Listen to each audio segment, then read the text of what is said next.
ईमानदारी का मीठा फल। शर्वी खुश होते हुए घर आती है। उसके हाथ में एक सुंदर सा पर्स था।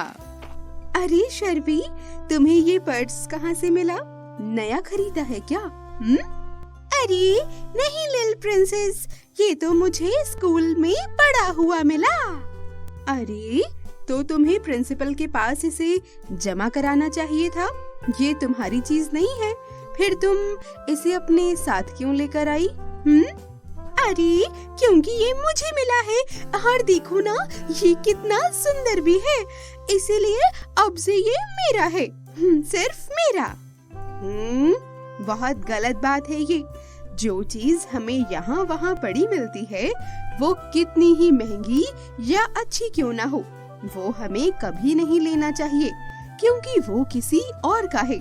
इस किस्से से मुझे एक बहुत ही अच्छी कहानी याद आई।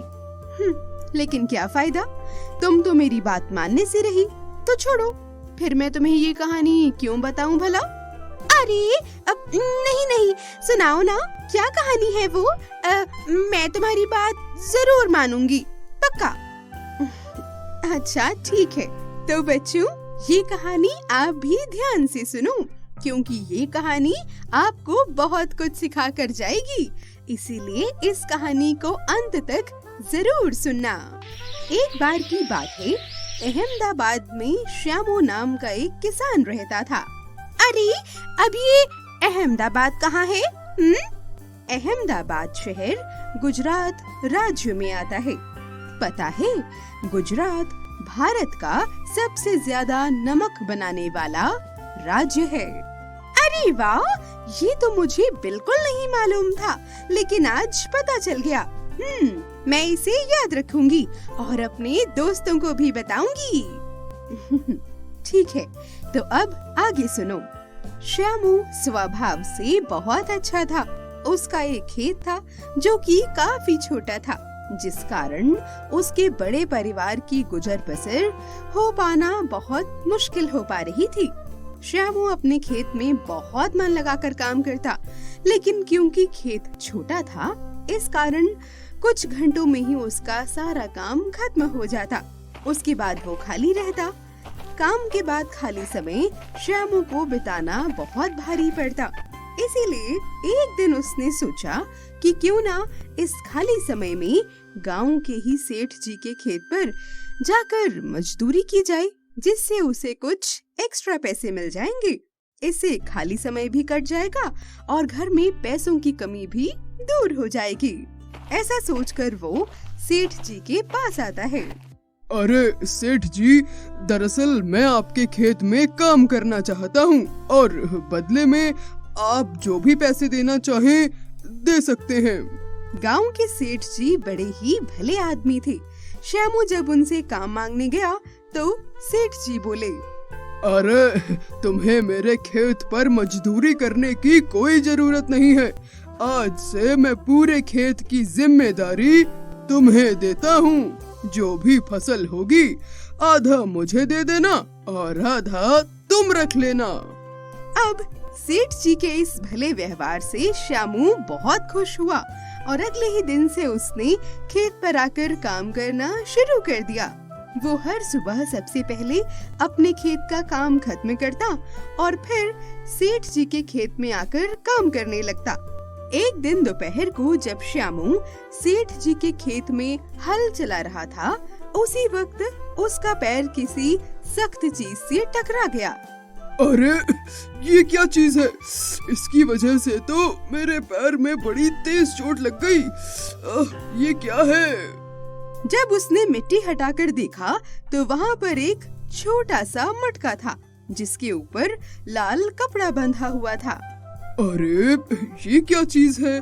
क्या होगा इसमें? अरे कहीं इसमें कोई बड़ा सांप तो नहीं? अगर इसने मुझे काट लिया तो? ऐसा सोचकर श्यामू पहले तो काफी डर गया, लेकिन फिर उसने हिम्मत करते हुए मटके पर से कपड़ा हटाया और जैसे ही उसने मटके के अंदर देखा तो मानो उसके आश्चर्य का ठिकाना न रहा। उसमें सोने के कई आभूषण थे। अरे बाप रे बाप, इसमें तो कितने कीमती आभूषण हैं। मैं इन कीमती आभूषणों का क्या करूं? इसे ले जाकर सुनार को बेचकर अपने घर की पैसे की कमी को हमेशा के लिए खत्म कर दूं क्या? नहीं नहीं, लेकिन ये जमीन तो सेठ जी की है, ये उन्हें ही सौंपना उचित होगा।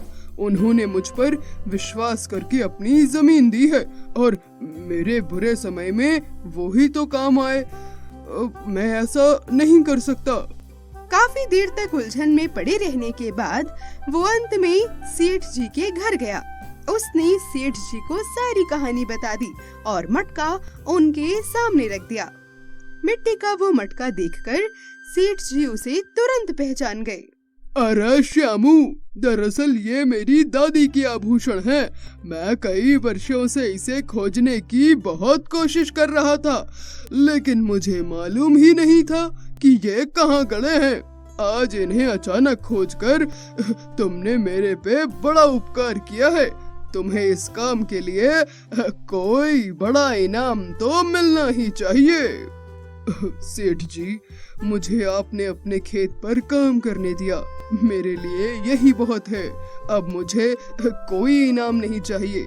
ये तो आप ही की अमानत है जो आप तक पहुंच गई। अरे श्यामू, मैं जानता हूँ तुम काफी मेहनती और ईमानदार हो, लेकिन इनाम तो तुम्हें स्वीकार करना ही होगा। तुमने अपनी ईमानदारी से मुझे मेरा सामान लौटा दिया, तो अब मेरा भी फर्ज बनता है। कोई और यदि तुम्हारी जगह होता तो इतना सारा सोना देखकर बौरा जाता, उसकी नीयत ही खराब हो जाती और वो ये सोना खुद रख लेता। लेकिन तुमने पैसों की जरूरत होते हुए भी ये सोना खुद ना रखकर मुझे वापस कर दिया। मुझे तो कभी पता ही नहीं चलता कि तुम्हें कोई ऐसा खजाना मिला है, वो भी मेरे खेत से। इससे बस यही पता चलता है कि तुमने ये सोना सजा के डर से नहीं, बल्कि इसलिए वापस किया क्योंकि तुम सच में एक नेक दिल और ईमानदार व्यक्ति हो। ऐसा बोलकर सेठ जी कुछ सोचने लगे और दोबारा बोले। श्यामू, मेरे जिस खेत पर तुम काम कर रहे हो ना, आज से तुम उसके मालिक हो। वो खेत अब से तुम्हारा हुआ। अरे मालिक, ये क्या कह रहे हैं? आपने तो मेरी बहुत बार मदद की है और आज आपने अपना खेत मेरे नाम करके वाकई मुझ पे बड़ा उपकार किया है। आपका बहुत बहुत धन्यवाद। सेठ जी के मुंह से ये बात सुनकर श्यामू मानो खुशी से झूम उठा। वो समझ चुका था कि अब उसकी सभी दिक्कतें दूर हो जाएंगी। वो मन ही मन सोच रहा था कि यदि वो लालच में पड़ जाता और ईमानदारी को भूल जाता तो आज उसे इतना बड़ा इनाम कभी नहीं मिलता और सेठ जी का विश्वास जो उसके ऊपर से उठता सो अलग। तो देखा शर्वी, ईमानदारी सबसे अच्छी नीति होती है। थोड़े से लालच के लिए किसी के साथ भी बेईमानी नहीं करनी चाहिए। ऐसे कठिन वक्त में भी जो अपने उसूल से नहीं डगमगाता उसे ही सच्चा ईमानदार कहा जाता है। इसीलिए कल तुम ये पर्स वापस कराना, समझी? मैं समझ गई। आज की कहानी से तो वाकई मेरी आंखें खुल गईं, वरना मुझे तो यही लग रहा था कि मुझे जो भी मिला वो बस मेरा हुआ।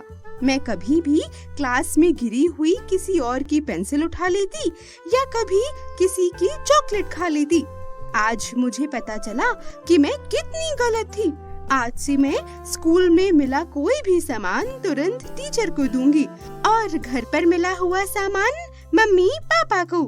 अब जब तक मैं ये पर्स कल टीचर को वापस नहीं कर दूंगी ना, मुझे अच्छा नहीं लगेगा।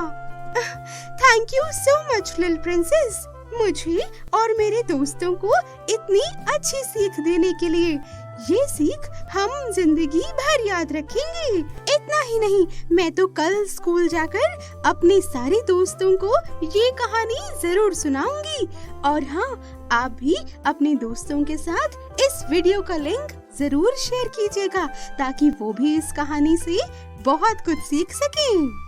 हमारे channel my little princess stories को सब्सक्राइब करना बिल्कुल ना भूलें और बेल आइकन जरूर दबाएं ताकि हमारी नई नई कहानियाँ आप तक सबसे पहले पहुँचें। मिलती हूँ अगली कहानी में नई सीख के साथ। तब तक के लिए